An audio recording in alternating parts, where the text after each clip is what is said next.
Hello बच्चों, कैसे हो? उम्मीद है कि अच्छे से होगे। मैं भी अच्छा हूँ। तो आज हम लोग सब्जेक्ट चेंज करते हैं। आज हम लोग मैथ्स के कुछ ऑब्जेक्टिव क्वेश्चंस करते हैं। ओके, और वो भी important objective question. Objective question इसमें सिर्फ इसलिए कर रहे हैं क्योंकि एग्जाम की व्यू से भी महत्वपूर्ण है। और 10th क्लास के OMR शीट पर 20 क्वेश्चंस मिलेंगे OMR शीट भरने के लिए। तो ऑब्जेक्टिव भी इसमें पढ़ना बेहतर है। और जैसे एग्जाम खत्म हो रहा है हम लोग पूरे डिटेल्स पूरे चैप्टर वाइज पढ़ेंगे। ओके, तो शुरू करते हैं आज का हम लोग। पहला सवाल है, संख्याओं 15, 18, 24 का लॉसा है। तो सिंपली लॉसा निकाल लेंगे हम लोग। 15, 18, 24 का अगर इसको हम 2 से करें,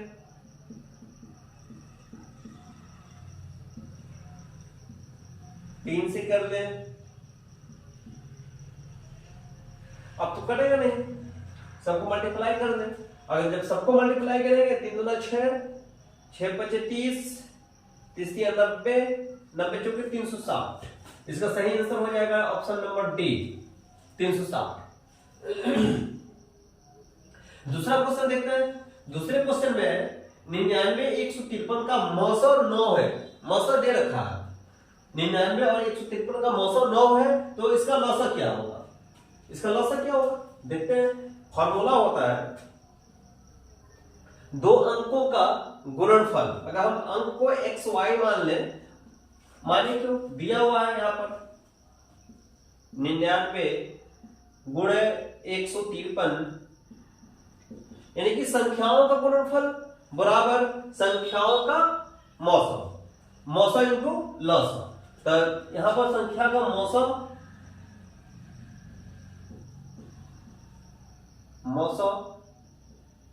इंटू लॉसा। मौसम तो 9 दे चुका है, ये पूरा उतार देंगे हम, इंटू लॉसा। लॉसा पूछ रहा है यहां पर। अगर इसको हम काटें तो 11, 9, 99, यानी कि लॉसा बराबर हो जाएगा 11 तिया 33, 11 तिया 33, 11 पचे 55, 55 और 3 58, और 11 क्या है 11 5 16, 1683। Option number D is right answer. उसके बाद बहुपद x² प्लस 7x प्लस 10 का शून्यक है। जब भी शून्यक अगर पूछे तो जो दे रखा उसके बराबर में शून्य कर देते हैं। सिंपल सा, x² plus 7x plus 10 equal to 0। शून्य पूछ रहा, शून्य रखें, कोई दिक्कत नहीं। या यहां से हम गुणनखंड कर लेंगे x² प्लस 10। अब इस 7x को इस तरह से हम तोड़ेंगे कि गुणा करने पर 10 हो जाए और उसके अंकों को जोड़ने पर, याद हटाने पर यह बीच वाला यानी कि 7 हो जाए। तो 5 दूना 10, 5x प्लस 2x। अगर इसको हम गुणा करेंगे तो 10 हो जाएगा, अगर जोड़ेंगे तो 7 हो जाएगा, इज इक्वल टू 0। इन दोनों में से कॉमन हो रहा है x, यहां बच गया x प्लस 5, यहां पर 2 कॉमन हो रहा है x प्लस 5 इक्वल टू 0, या x प्लस 5, यह ब्रैकेट वाले को एक जगह रख लिए, x प्लस 2 बाहर वाले को एक जगह रख लिए, इज इक्वल टू 0। यानी कि एक बार इतना के बराबर इसको इस साइड करेंगे तो 0 बन जाएगा, और एक बार इतना के बराबर इसको इधर करेंगे तब 0 बन जाएगा, x प्लस 2 इक्वल टू 0। यानी कि यहाँ पे x बराबर -5, x बराबर -2, इधर पक्षांतर हो गया, -5 -2, -2 -5। ऑप्शन नंबर ए ये सही। बहुत ही आराम से सवाल लगाए, मतलब हड़बड़ी की कोई बात नहीं है, पेपर में बहुत ही इत्मीनान से लगाइएगा।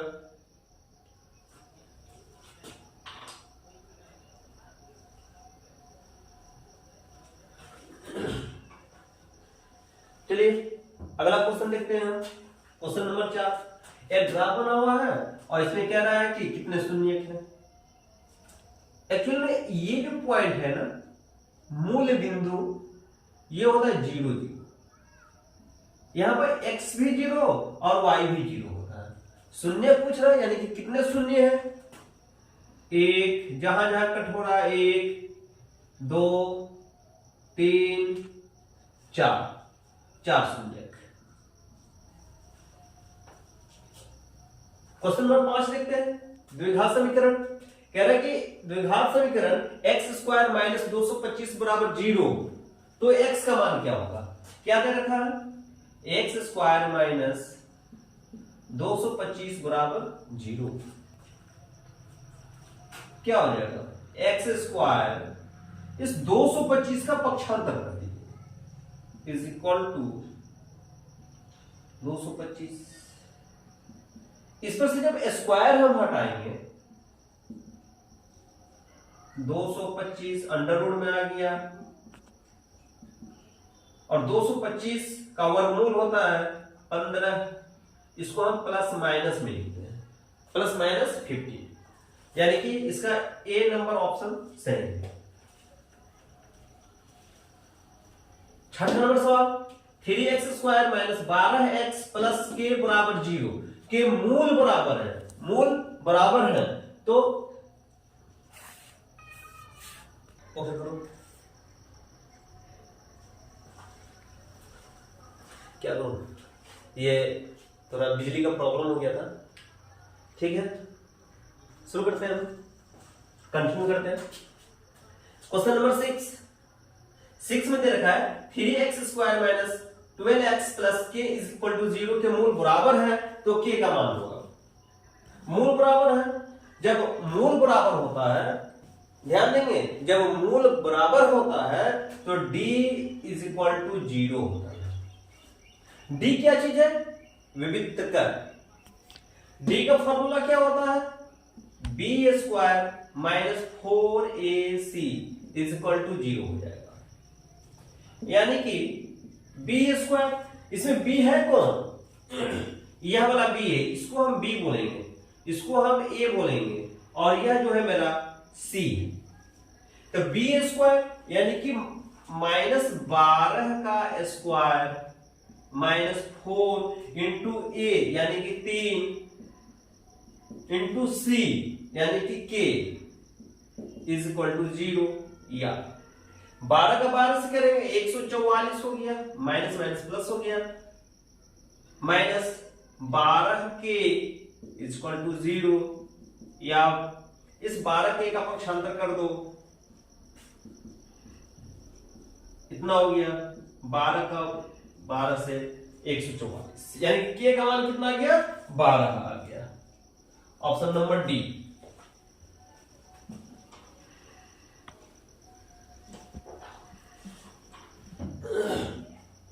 सातवां नंबर, के किस मान के लिए, के किस मान के लिए k प्लस 9, 2k माइनस 1 तथा 2k प्लस 7 समांतर श्रेणी के पद होंगे। मतलब k में k की जगह पर हम कौन ऐसा अंक रखे कि ये जो दे रखा है सीरीज, ये समांतर श्रेणी में होगा। शुरू करते हैं। देखिए, अगर कोई समांतर श्रेणी में है, मानते हैं a b c d समांतर श्रेणी में है, समांतर श्रेणी में है, फॉर्मूला क्या होता है? b माइनस a बराबर होता है c माइनस b, बराबर होता है d माइनस c के। चूंकि तीन ही है, तीन लेके चले हम लोग। अब यहां पर b की जगह पर है 2k माइनस 1 बराबर हो 2k minus 1 minus k plus 9 is equal to 2k plus 7 minus 2k minus 1 ये हो गया, या 2k minus 1 minus k minus plus minus 9 is equal to 2k plus 7 minus 2k minus minus plus 1, 2k cancel, बचा क्या अपने पास minus K और minus 1 minus 9 minus 10 is equal to minus 2k और 7 और 1 8, 2k को इधर कर दे हम तो माइनस के प्लस 2k इक्वल टू 8 और इस 10 को इधर कर दें प्लस 10, यानी कि अब ये हो जाएगा k बराबर 18, ऑप्शन के बराबर 18, ऑप्शन नंबर सी।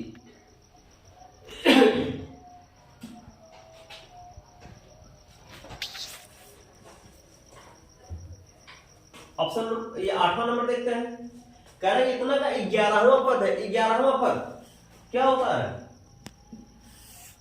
11वां पद को हम लिख सकते हैं a plus D, a plus 10d,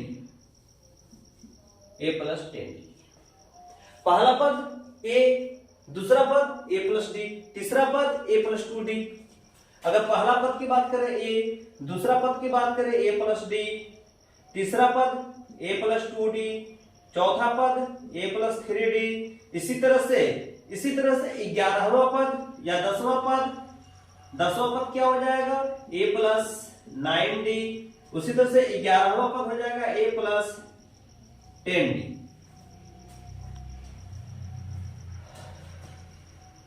या अब ये कह रहा है कि 11वां पद है a की जगह पर -3 प्लस 11वां पद बराबर a प्लस 10d, यानी a की जगह -3 प्लस 10 इंटू डी, डी कैसे निकालेंगे, कॉमन डिफरेंस, सर्वांतर निकालने के लिए दूसरा पद माइनस पहला पद निकाल लेते हैं। यहां पर डी अगर निकाले हम, इसका डी निकाले हम तो डी बराबर हो जाएगा, या तो इसमें से इसको घटा दें या इसमें से इसको घटा दें, 2 माइनस माइनस 1/2 घट गया, यानी कि 2 माइनस माइनस प्लस हाफ, कितना हो गया ये 2 और आधा 2.5, यानी कि 5/2, डी का मान हो गया 5/2, 2 × 10 -3 प्लस ये हो गया आपका 25,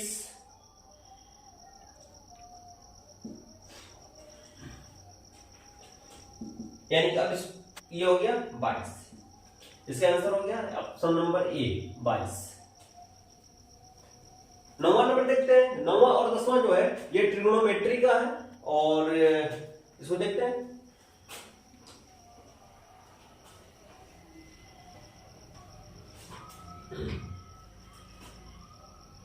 नौवां नंबर कह रहा है कि cos theta equal to sin theta, तो थीटा का मान क्या होता है, यहां पर sin cos, sin 0 का मान 0, sin 30 का मान 1/2, sin 45 का मान 1/2, sin 60 का मान कड़ी में 3/2, sin 90 1, और cos में क्या होता है जस्ट इसका ऑपोजिट, 1 √3/2, 1/√2, 1/2, 0, तो सेम मान कहां आ रहा है, इस जगह पर आ रहा है, ये कौन सा है 0, ये 30, ये 45, 60, 90, तो थीटा बराबर क्या हो जाएगा 45,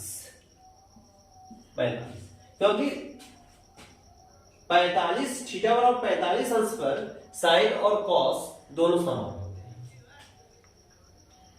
इसको देखते हैं, दे रखा cos स्क्वायर a बराबर हाफ, तो साइन स्क्वायर a का मान, साइन स्क्वायर a बराबर होता है 1 minus cos square a, 1 minus cos square a, 1 minus cos square a, तो cos स्क्वायर a का मान कितना है 1/2, 1 में से आधा घट गया, आधा, 1/2 इज राइट आंसर। ये हो गया आज कुल 10 ऑब्जेक्टिव आज हो गए।